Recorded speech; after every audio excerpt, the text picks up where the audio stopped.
Let's talk about elastics. So elastics are used for all kinds of things. Normally you use them in a waistband. I have this pair of pants over here that has elastic in a waistband. The shirt that I'm wearing has elastic right here. Then I have a shirt that is too big, too wide. I don't like the way it looks on me. It looks like a bag. So I want to put an elastic here. Okay, so these are the different kinds of elastics. They can go from all the way skinny. You see how skinny that is? And this is actually elastic thread that you would wind up on your bobbin and you would sew directly on it. And we'll talk about that when we get to shearing. All right, then you have different thickness, different textures, depending on what you're doing, okay? And these are the ones that everybody used for the face masks. So how do we add elastic? The first method for elastics is what is called encased elastics. Basically, you are creating a double fold hem, like so, and then you're going to feed your elastic through that hem. Okay, this obviously is going to be a circle because it's going to go around the waist, or it's going to go around the ankle if it's a pair of sweatpants.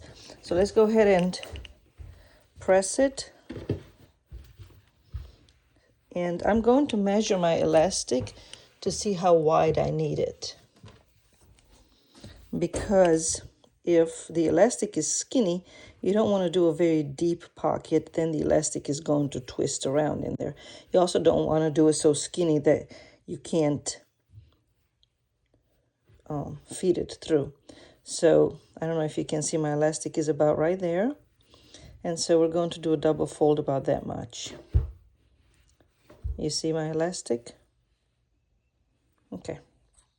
Now I have pressed my double fold hem where my elastic is going to go, and I am going to create a circle, because what's the point of an elastic, right? It's got to be in a circle to bunch it up. You can't really use the elastic if it's a straight piece. So let's create the circle first, and then we're going to create the double folded hem. You see where my folds are right there? All right. I'm going to do maybe a 1/4 inch seam allowance. You don't want to sew too close to the edge because it might fray. You also don't want to sew too far in because you're wasting fabric. So I would guess about right there, that'd be good. Put your needle down.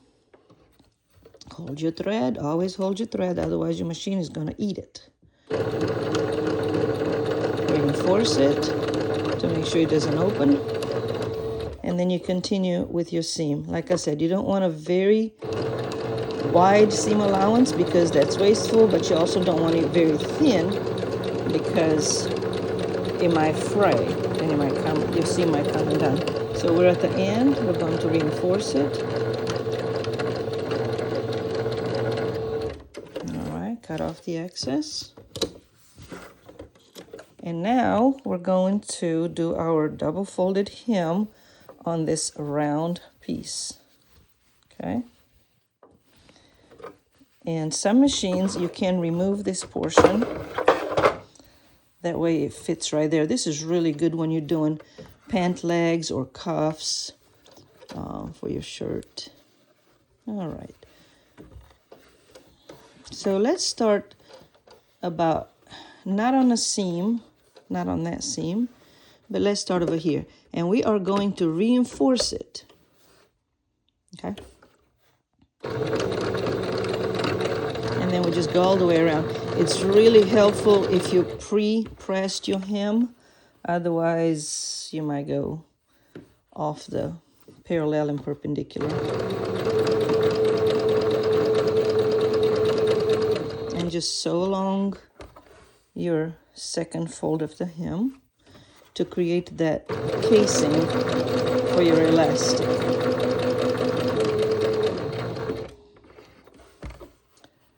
Sewing does not go fast. You go slow, you keep resetting, you keep adjusting. So don't feel like you got to zoom through it. It's not a race. Okay. We're almost done. Now, I'm not going to close it, so I am going to leave a window because that's how I'm going to feed my elastic. This is also true if you have a garment where the elastic has gone bad, dry rotted. So I'm going to leave a window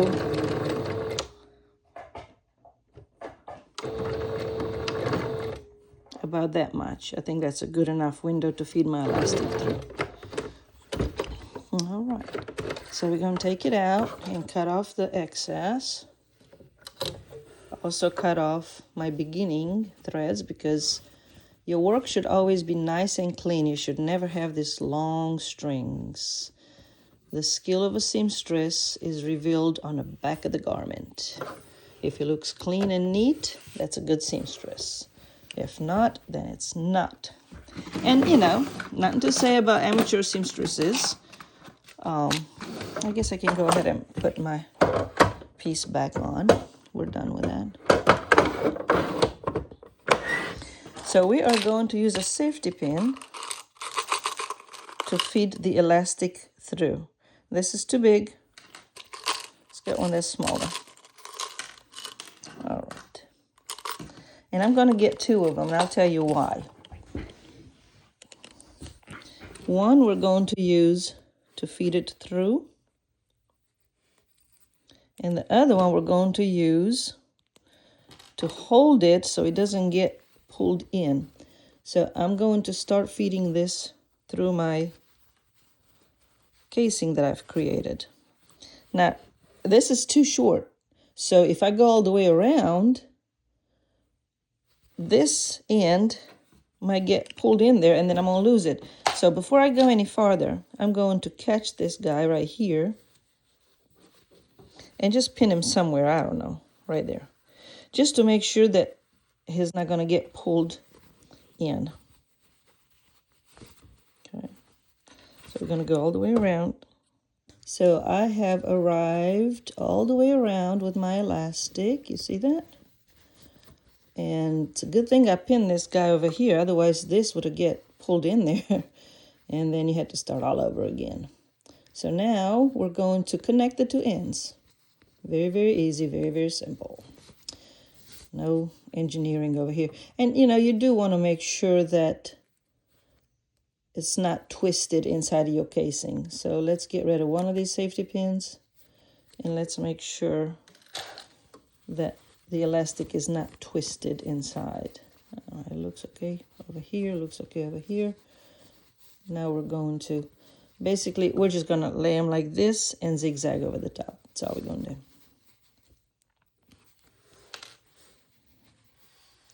We're just going to do that.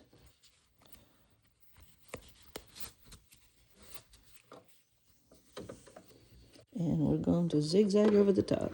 That goes there, and this goes here. Put my needle down with one of my third hands. Okay, I got my needle down. Now I'm going to go to zigzag.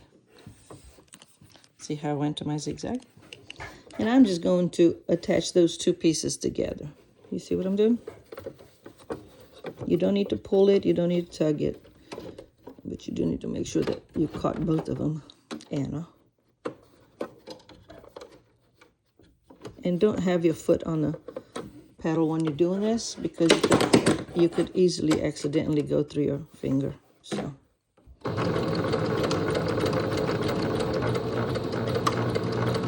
Okay. So that's what it looks like. It's not pretty, but nobody cares because it's on the inside of the casing. All right, now that we're done, we're going to, there you have it. So now if you want to, you can go ahead and close that. Remove my piece. If I can, I can't. Okay, well, never mind. So we're going to go back to regular stitch. And we're just going to close that window where we left it open. You see that? sure you stretch your elastic as you do it. All right, put the needle down, reinforce, and close the window. You do have to tug at the back.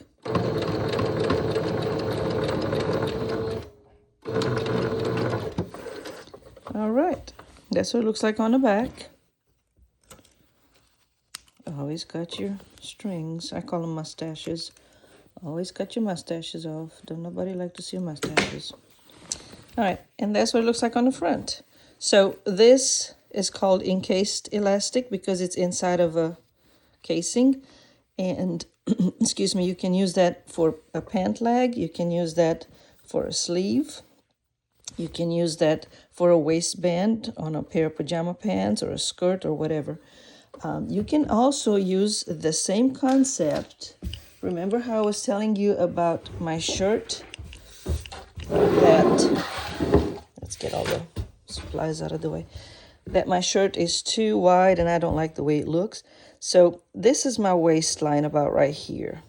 So what I'm going to do is I'm going to draw a line where my waistline would be. I don't know if you can see that red line. I've already done that. That's where my waistline is going to be. You see what I've done? And I am going to sew around here. Okay, all the way around. I'm going to leave a window, but I'm going to go all the way around the shirt. And when you turn it this way, that's what it's going to look like. But now you have a channel here that you can feed your elastic through it. And after you've fed your elastic through it, it's going to have a seam right here, but it's going to look like this. So that's encased elastic.